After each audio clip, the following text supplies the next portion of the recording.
প্রিয় বন্ধুরা, খেলা মানে আনন্দ, খেলা মানে বিনোদন, খেলা মানে আকর্ষণ। যারা খেলাকে ভালোবাসে তারা সবশেষে হার জিত উপরে রেখে আনন্দকে উপভোগ করে। এবার টি-20 ওয়ার্ল্ড কাপে সবচেয়ে আমার দৃষ্টিতে হার্ড গ্রুপ ছিল আপনাদের ডি গ্রুপ। এখানে আপনার ডি গ্রুপের যারা ছিল প্রথম তিনটা দল দেখুন, কতই মানে ভালো ক্রিকেট খেলার টিম ছিল। প্রথমত সাউথ আফ্রিকা, নিউজিল্যান্ড, আফগানিস্তান, তারপর কানাডা, ইউএই মানে সংযুক্ত আরব আমিরাত।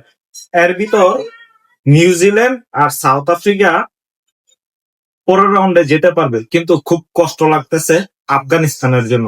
কারণ আফগানিস্তান এত ভালো খেলে, তারপরও এবার টি-20 ওয়ার্ল্ড কাপের তারা দ্বিতীয় রাউন্ডে পৌঁছাতে পারবে না। এটাই সবচেয়ে বড় মানে দুঃখ বা বেদনা। কারণ আফগানিস্তানের খেলা শুরু থেকেই ভালো লাগতো, আর আফগানিস্তানের প্লেয়াররাও খুবই ভদ্র মার্জিত। তারা একটা ভালো ক্রিকেট খেলা উপহার দিয়ে থাকে। আর আফগানিস্তানের জয়ে সুপার এইটে পৌঁছে গেছে সাউথ আফ্রিকা। আজকে সংযুক্ত আরব আমিরাতের সাথে 20 ওভারে আরব আমিরাত করেছিল 160 রান, আর আফগানিস্তান করেছে 19 ওভার 2 বলে 162 রান, মানে 5 উইকেটে আফগানিস্তান ম্যাচটা জিতে গিয়েছে। প্রথম 2 ম্যাচ হেরে যাওয়ায় আফগানিস্তানের সুপার এইটে ওঠা সম্ভাবনা ক্ষীণ হয়ে গেছে আগেই। তবুও যতটুকু পারা যায় আশা বাঁচিয়ে রাখতে হয়। প্রথম 2টা ম্যাচ হেরে আফগানিস্তান অনেকটা ব্যাকফুটে চলে গিয়েছে, এতে করে আর সুপার এইটে যাইতে পারবো না। টি-20 বিশ্বকাপে আজ তেমন আশা বাঁচিয়ে রাখার এক জয় পেয়েছে আফগানিস্তান। দিল্লিতে সংযুক্ত আরব আমিরাতকে 5 উইকেটে হারিয়ে টুর্নামেন্টের প্রথম জয় তুলে নিয়েছে রশিদ খানের দল। খুবই কষ্ট লাগতেছে আফগানিস্তানের জন্য। আফগানিস্তানের জয় ডি গ্রুপ থেকে সুপার এইটে নিশ্চিত হয়ে গেছে দক্ষিণ আফ্রিকা।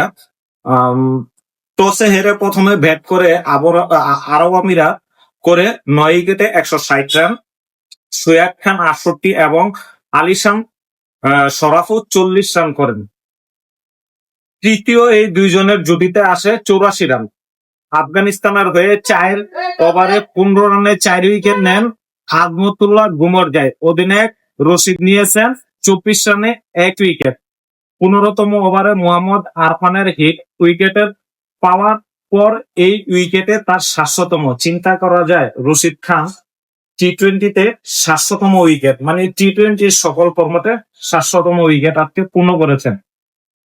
টি-20তে এমন কীর্তি আর কারো নেই। এটা বুঝেই যায় যে টি-20তে 700 উইকেট এখন পর্যন্ত আর নেই।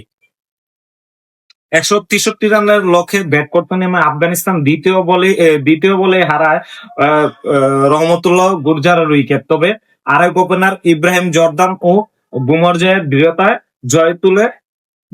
জয় তুলে নিতে ব্যাগ হয়নি আফগানিস্তানের।